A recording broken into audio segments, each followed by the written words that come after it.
안녕하십니까. 박선비 유교 철학을 말하다의 박평선입니다. 네. 오늘은 내 삶에 미치는 유교 철학의 가치에 대해서 한번 여러분들하고 알아보도록 하겠습니다. 자, 여러분들 나라는 존재에 대해서 어떻게 생각하십니까? 유학에서는 나에 대해서 이렇게 범주를 정하고 있습니다. 나는 바로 가정 속에 포함되어 있죠. 또 그 가정과 가정이 모여서 국가가 이루어지고 있고, 국가와 국가가 모여서 또 이 지구촌이 형성되어 있고, 수많은 지구와 같은 별들이 모여서 우주가 만들어지죠. 그런데 유학에서 말하는 유교 철학에서 말하는 이 범주는 이 몸을 가지고 있는 개인의 나에서부터 우주 전체에 이르기까지 사실은 한 몸으로 이루어졌다고 인식을 하고 있습니다. 그래서 나는 작은 우주이고 우주는 큰 나다라는 말도 있죠. 그런데 우주에 대한 부분은 천문학에서 주로 다루고 있고, 지구에 대한 문제는 풍수지리에서 다루고 있는데, 유학에서 말하는 사서삼경의 경전은 주로 인사의 부분을 많이 다루고 있죠. 그래서 수신제가 치국평천하의 도를 이야기하고 있는데, 그럼 이거에 대한 구체적인 게 뭔지 한번 살펴보도록 하겠습니다. 바로 첫 시간에 유교에 대해서 소개할 때 바로 유교는 삼강오륜의 덕목을 갖추고 있다, 이런 얘기를 한 적이 있죠. 바로 유교는 삼강오륜을 벗어나지 않는다 라고 율곡 선생님은 이야기를 하시고 계십니다. 삼강이란 동중서의 삼강오상설에서 유래됐는데요. 삼강의 세 가지는 임금과 신하, 또 부모와 자식, 남편과 아내, 이런 관계에서 어떤 쪽이 중심이냐에 대한 내용을 이야기한 건데, 임금과 신하에서는 바로 임금이 중심이 되고, 부모와 자식에서는 부모가 중심이 되고, 남편과 아내에서는 남편이 중심이 된다, 이제 이렇게 이해를 하고 있는데, 저는 오늘날 평등 사회죠. 평등 사회의 기준으로 보면 꼭 그렇게만 해석할 게 아니고, 임금과 신하는 서로 별이가 되고 서로 중심이 돼주고, 부모와 자식도 서로 중심이 되고 남편과 아내도 서로 중심이 되어주는 그런 쪽으로 해석을 한다면 이 삼강의 덕목도 오늘날의 중요한 덕목이 될 수 있다, 저는 그런 생각을 해봅니다. 또 오륜은 맹자에서 유래됐는데, 부모와 자식, 또 임금과 신하, 어른과 아이, 남편과 아내, 또 친구 사이, 이거에 대한 관계를 어떻게 할 거냐, 이거에 대한 문제거든요. 이 오륜을 보면 우리가 태어나서 죽을 때까지, 또 아침에 눈을 떠서 저녁에 잠들 때까지 사실 부딪히는 사람들과의 관계를 어떻게 할 거냐에 초점이 맞춰져 있죠. 아침에 눈을 떠서 제일 먼저 누구를 만납니까? 부모, 형제를 만나죠. 문 밖에 나가면 이웃과 어른들, 학교 가면 선생님과 친구들, 직장 가면 상사와 동료와 부하 직원들, 내가 하루 종일 살면서 부딪히는 사람들, 내가 일생 동안 살면서 부딪히는 사람들에 대한 관계를 어떻게 맺고 사는 것이 정말 행복한 길이냐, 이거에 대해서 어떤 기준이랄까, 가치 기준을 세워주고 있는 게 유교 철학인 거죠. 그러니까 유교 철학은 오륜을 벗어나지 않는다라고 하는 게 바로 거기에 있는 겁니다. 그리고 유교는 바로 성인을 목표로 한다고 그랬는데, 그냥 어린아이 의식으로 인간관계를 맺는 게 아니라, 어린아이 때야 어린아이 의식으로 살아도 귀여움을 받지만 이미 어른이 돼서는 이제 어른답게 행동을 해야 되는 거죠. 그래서 성인이 되는 공부를 해야 된다고 이야기를 하고 있는데, 바로 성인으로서 살아가려면 부모와 자식은 친함이 있어야 되는 거죠. 저는 여기서 친함을 영어로 스킨십으로 이해를 합니다. 그래서 부모와 자식은 옳고 그름으로써 이렇게 관계를 맺는 게 아니라 바로 이 친함, 서로 이렇게 살과 살을 부빌 줄 아는 그런 관계에서 소통이 자연히 이루어진다고 저는 생각을 하고 있고요. 임금과 신하는 바로 의리가 있어야 되죠. 그리고 어른과에는 이제 질서죠. 차례가 있어야 되고 남편과 아내는 분별이 있어야 된다. 그리고 친구 사이에는 신의가 있어야 된다. 이게 5가지 이제 오륜의 덕목인데 제가 이걸 한번 오행에 배치를 해봤어요. 이 인간의 그 이제 인성을 갖다 인의지신 이 5가지 오상으로 표현을 하는데 바로 부모와 자식은 친함을 통해서 인을 기르고 또 인을 실천하고 임금과 신하는 바로 의리로서 서로 관계를 맺고 어른과 아이는 예로서 질서를 유지하고 남편과 아내는 지혜롭게 서로 분변심을 가지고 살고 친구 사이에는 신의가 있어야 된다. 이렇게 해석을 해봤는데 우리 시청자분들은 어떻게 공감이 되실지 모르겠습니다. 자, 그럼 이제 본격적으로 나에 대해 한번 생각을 해보도록 하겠습니다. 내 삶에 유교 철학이 어떤 가치가 있을까요? 나는 누구인가?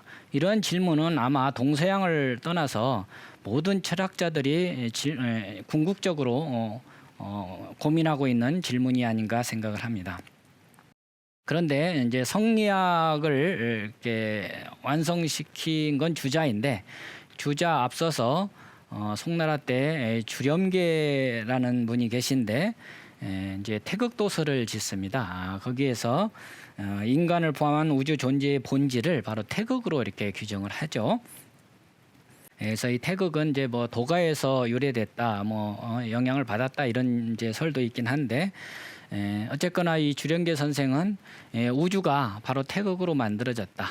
그래서 우주의 본질은 태극인데 인간 역시도 바로 태극이 내재되어 있다고 보는 거죠. 그래서 모든 사람들은 내 안에 태극이 있다 이렇게 설명할 수도 있겠습니다.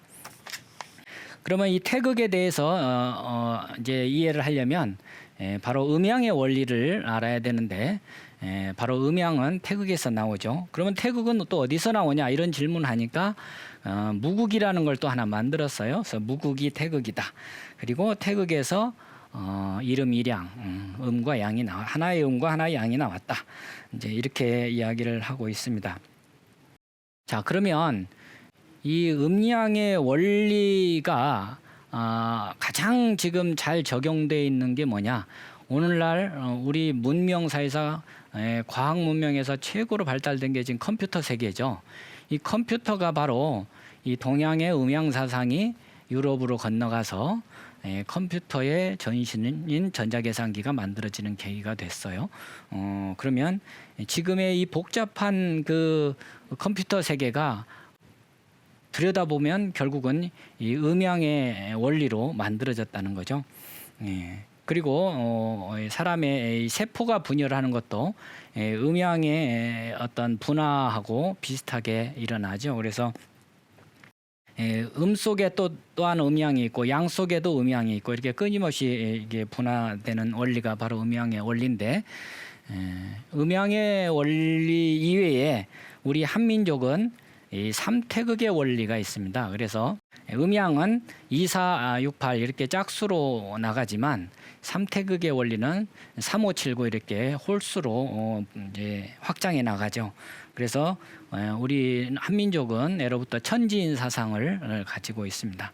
사실은 천지가 음양이죠. 하늘과 땅 음양 관계고 또 어머니 아버지 이렇게 부모가 음양 관계죠. 거기에서 자식이 태어난다는 거죠. 하늘과 땅 사이에 인간이 태어난다는 거죠. 그게 이제 천지인 사상인데 우리 태극기에 보면 음양 사상이 잘 들어가 있고 우리 이제 유림들은 잘 아시겠지만 이제 향교나 서원에 문에 보면 이렇게 3태극이 그려져 있는 걸 많이 보셨을 겁니다.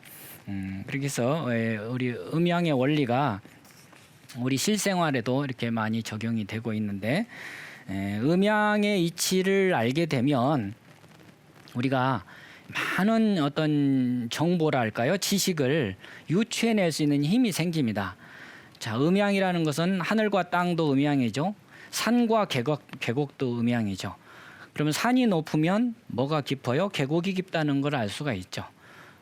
그리고 여름과 겨울도 음양관계죠. 여름이 더우면 이번 겨울은 춥겠구나. 이렇게 유추해낼 수가 있어요. 여름에 비가 많이 내렸어요. 올 겨울에 눈이 많이 내리겠네. 벌써 음양의 이치만 알면 미래를 예측할 수 있는 능력도 생기죠. 어려서 그러니까 이제 청소년과 노인 이것도 음양 관계로 볼 수 있어요. 청소년 시기에 공부를 열심히 하면 노인 돼서 행복하고 여유롭게 살 수 있는 거고, 청소년기에 공부도 안 하고 놀고 시간을 허비하게 되면 나이 먹어서 또 고생하게 되죠. 이게 음양의 이치를만 안다면 내가 지금 뭘 해야 되는지, 내 지금 하는 행동이 나중에 어떤 영향을 미치는지도 예측할 수가 있는 거죠. 이게 다 음양의 이치에서 나오는 겁니다. 그래서 삶과 죽음도 음양이죠. 살아 있을 때와 죽을 때. 이게 삶을 알면 죽음을 미루어할 수 있는 거죠. 이게 어느 한쪽을 알면 다른 한쪽을 미루어 볼 수 있는 그런 이치가 바로 음양의 이치죠. 아마도 천문학에서 블랙홀이 발견된 뒤에 아마 화이트홀이 있을 것이다. 왜? 그게 음양의 이치니까, 그죠? 그래서 나중에 화이트홀도 이렇게 발견하게 되지 않습니까? 음양의 이치라는 게 바로 우리 삶 속에서 그렇게 적용이 되고 있습니다. 자, 그런데 이 음양이 조금 더 확장이 되면 뭘로 확장이 되냐면 오행으로 확장이 됩니다.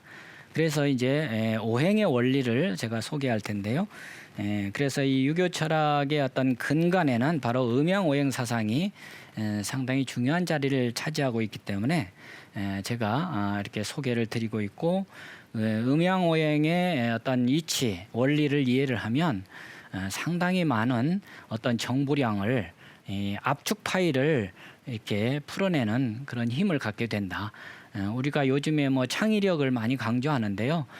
하나를 가르쳐주면 열을 알 수 있고 백을 알 수 있는 그런 원리와 이치가 음양오행 사상, 음양오행에 다 들어있는 거죠. 그래서 음양오행을 제가 특별하게 여러분들에게 지금 소개를 드리고자 합니다. 자, 음양은 바로 플러스 마이너스, 남자와 여자 이렇게 상대적인 건데, 오행으로 가면 좀 더 확장이 되는데 조금 더 복잡해지죠. 그래서 오행을 이제 동서남북 중앙 이렇게 5개 방위로 배치를 해봅니다. 그리고 오행 사상에는 상생과 상극의 이제 이치가 있어요. 서로 살려주는 도와 서로 극해주는 도가 이제 작용을 하죠. 그래서 오행은 조금 더 복잡한데, 오행을 처음 접하는 분들도 계실 것 같아서 제가 조금 더 자세하게 한번 설명을 드려보도록 하겠습니다. 처음에 이제 이 동쪽에서부터 시작하면 동서남북 중앙 이게 이제 오행인데요. 동쪽을 대표하는 이제 것이 바로 이제 나무죠. 나무를 사물을 이제 나무로 대표하고, 그것이 사람으로 보면 어지린에 해당을 합니다. 그리고 동쪽은 이제 해가 떠오르는 쪽이고, 계절로 보면 이제 계절이 시작되는 봄에 해당하겠죠. 그리고 이제 색깔로 보면 이제 푸른색, 청색, 동물로 보면 이제 용으로 이제 표현을 합니다. 이제 고분벽화에 보면 사신도라고 있습니다. 사신도가 바로 동서남북의 동물들을 그려놓은 벽화에 그려놓은 거죠. 용과 그다음에 서쪽은 호랑이, 근데 그 흰 호랑이죠. 남쪽은 이제 주작, 붉은 이제 주작. 그다음에 북쪽은 이제 거무련자를 써서 현무, 이런 동물들을 이제 상상의 동물이죠. 배치를 하고요. 그래서 동쪽은 봄, 그 다음에 서쪽은 가을, 남쪽은 여름, 북쪽은 겨울, 이렇게 계절을 배치하고, 중앙 토의 자리는 이제 환절기를 중앙에다가 배치를 하죠. 색깔은 지금 제가 색깔로 이렇게 표현을 해놨죠. 청색, 하얀색, 붉은색, 검정색, 황색. 여러분들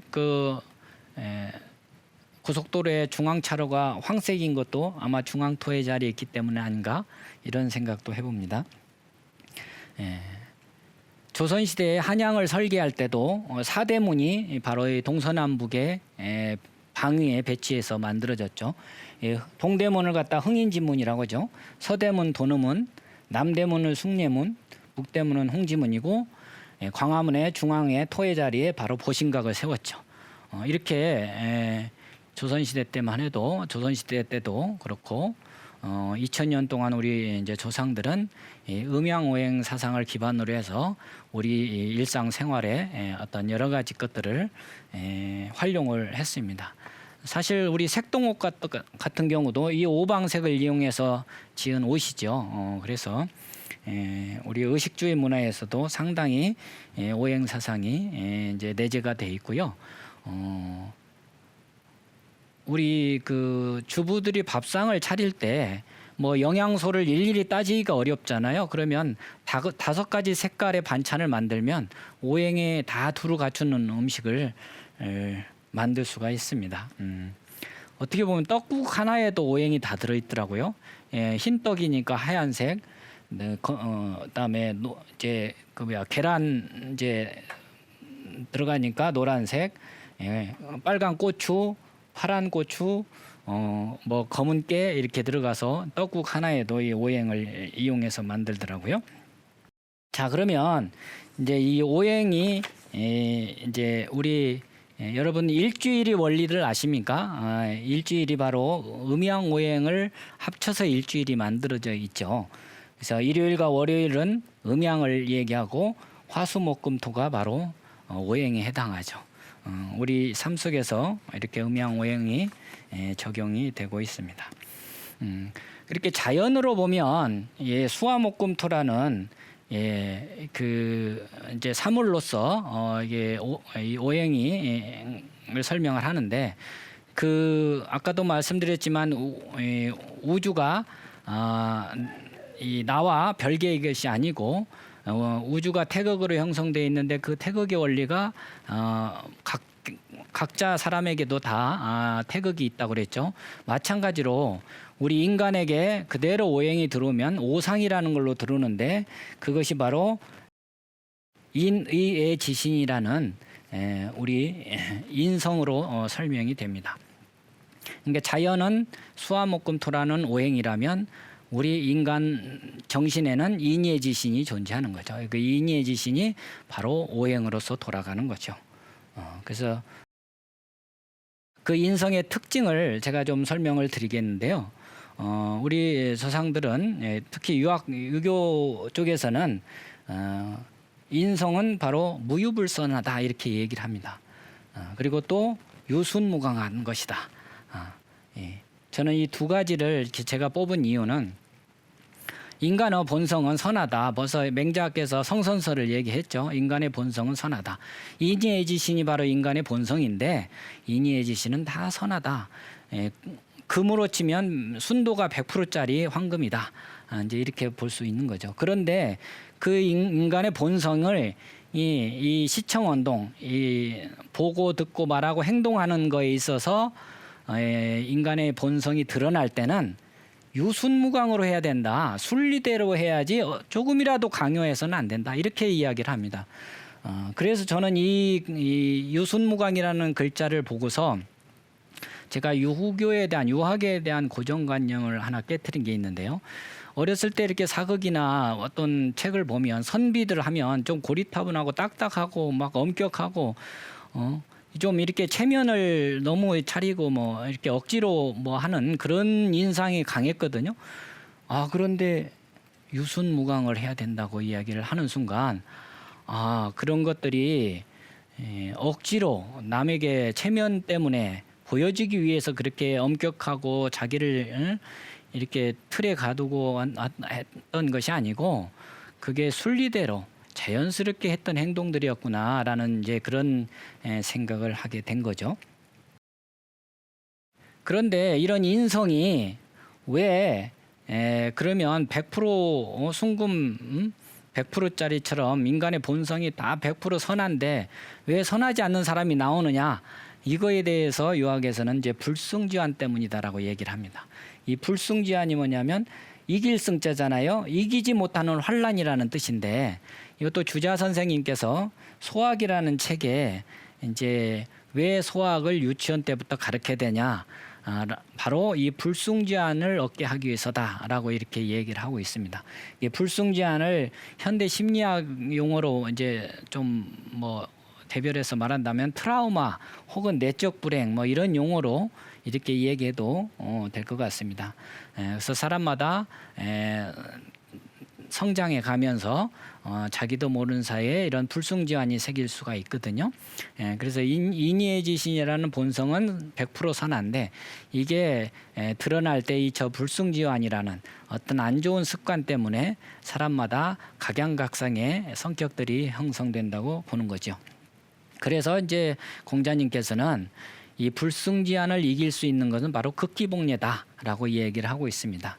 그래서 극기는 예를 회복해서 인을 실현하는 방법인데, 바로 마음을 다잡는 감정의 조절 방법이라고 저는 생각을 합니다. 그래서 자기의 사사로운 욕심을 이겨서 예를 회복하는 건데, 제가 극기복례에 대해서 이 초등학생들한테 가르칠 적이 있었는데, 한 번은 이 극기복례를 가르치고 나서 그 다음 주에 갔더니 그 한 학생이, 선생님 제가 극기복례를 실천했는데 이게 맞아요? 이렇게 물어보는 거예요. 그래서 어떤 거냐 그랬더니, 자기 친구가 놀러 왔는데 자기가 아끼는 장난감을 떨어뜨려서 깨트렸대요. 그 순간 제가 극기복례를 생각해서 그 친구한테 화를 안 냈어요 그러는 거예요. 그래서 제가, 그럴 때 그 순간에 네가 억지로 참았느냐, 아니면 장난감도 소중하지만 내 친구가 더 소중하니까 그냥 편안하게 참았냐 그랬더니, 편안하게 참았어요 그러는 거예요. 그렇다면 내가 선생님이 봤을 때 그 극기복례인 것 같다라고 이렇게 얘기해 준 적이 있거든요. 아마 극기복례라는 것이 유순무강으로 해야지, 억지로 조금이라도 그거를 옳다고 해서 자기 마음을 억눌러서 하는 것은 극기복례가 아니겠죠. 자, 유학사상의 5대 변천사를 오행에도 배치가 됩니다. 오행이 이제 대해서 설명을 조금 더 보충하면, 2500년 동안 인예지신을 흐름으로 이렇게 설명할 수가 있는데, 공자님의 대표 사상이 인사상이죠. 맹자의 대표 사상이 의사상입니다. 주자 선생님은 주자가래를 완성했죠. 그래서 주자를 예를 확립하신 분이라고 볼 수 있고, 왕양명은 이제 유학을 치양지 한 글자로 모든 걸 설명을 합니다. 그래서 지를 대표할 수가 있고, 그다음에 양명학 다음에 나온 유학이 실학사상이 나오죠.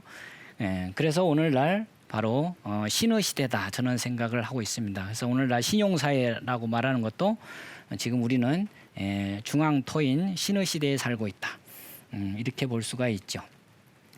그런데 이게 인류의 5대 혁명사도 오행에서로 설명이 가능해요.